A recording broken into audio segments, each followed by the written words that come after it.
Aš visada buvau smulkių berniukų antrame plane, berniukų stovinčių iš šono, berniukų, kuris tyliai kėlė savo ranką, kad atsakyti į klausimą, berniukų, kuris bijojo žmonių, kuris slėpėsi nuo kamerų, kuris vengė viso pasaulio.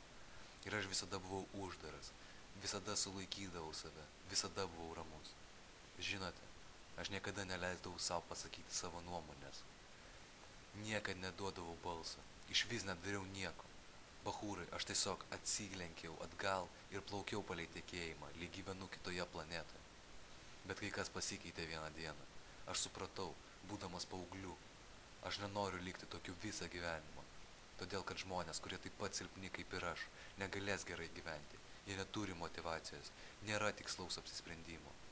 Jie tiesiog hujarina žemyn palei tekmę visą savo gyvenimą. Ir jūs žinot ką? Nei dėmesys, nei kalbos su žmonėmis, visa tai nesvarbu. Svarbiausia tai pagarba. Jeigu jūsų negerbia žmonės, jeigu jūsų niekas negerbia, jūs turite pradėti gerbti save ir augti kaip vaikas. Ir jei jūs neturite pagarbos savo, jūs gaunate depresiją, jūs slepiate save, pas jūs nėra draugų, tu negali pakalbėti su mergina, jūs neišeinate į lauką, jūs nieko nedarote, jūs nevykėlis. Ir jūs tikrai norite būti tokiu? Mes gyvename tik vieną kartą, mes gavome tik vieną jobaną šūvį šiame gyvenime. Ir tai viskas, toliau mes tiesiog nahu mirštame. Tai ką mes padarėme? Ką padariau aš? Ką Zysas padarė? Mes pasikeitėme. Mes padarėm tai, ką kiti sakė, jog mes negalėsime to padaryti. Mes nuėjome į sporto salę. Mes pradėjome sportuoti. Mes pradėjome daryti savo gyvenimą geresniu. Mes pradėjome maitinti sveikų maistu. Mes treniravome 6 kartus per savaitę. Ir greitai mūsų gyvenimas lėtai pradėjo keisti. Visi tie žmonės, kurie mes nepatikome, išėjo. Jie išėjo iš mūsų gyvenimo. Visi, kas tempė mūsų žemyn, galų gale liko apačioje. Mes atsikratėm nuo jų. Žmonės keičiasi. Ir jūs turite mokytis iš savo klaidų. Ir dar vienas dalykas, tu turi būti žmonių rate, kurie tave motyvuoja ir padeda tau. Todėl, kad žmonės, kurie supa save galingai žmonėmis, niekada neatsigręžia atgal. Kuom jūs būsite, jei jūs bendrausite su keistuoliais? Jeigu jūs praleidžiate laiką su protingai žmonėmis, jūs mokysitės, sužinosite naujų dalykų.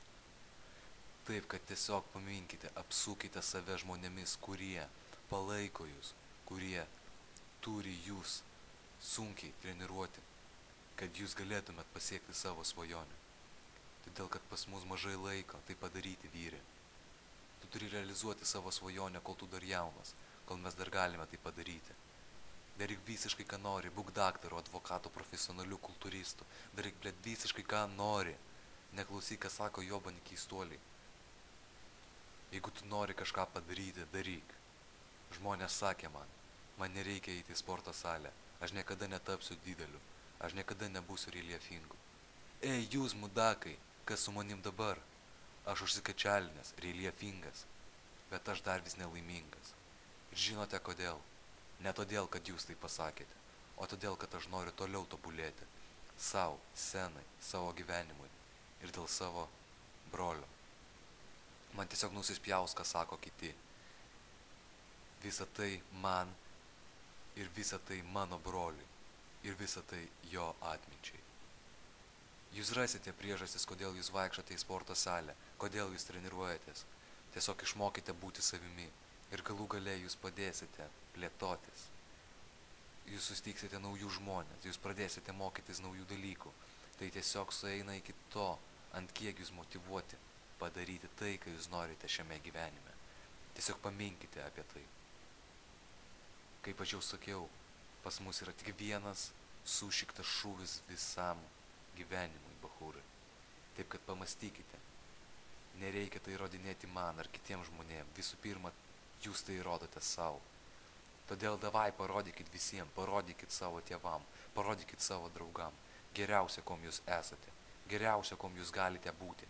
Gyvenkite ant 110% ir niekada neatsigręžkite atgal. Siekite savo svajonę ir džiaukite savo gyvenimą.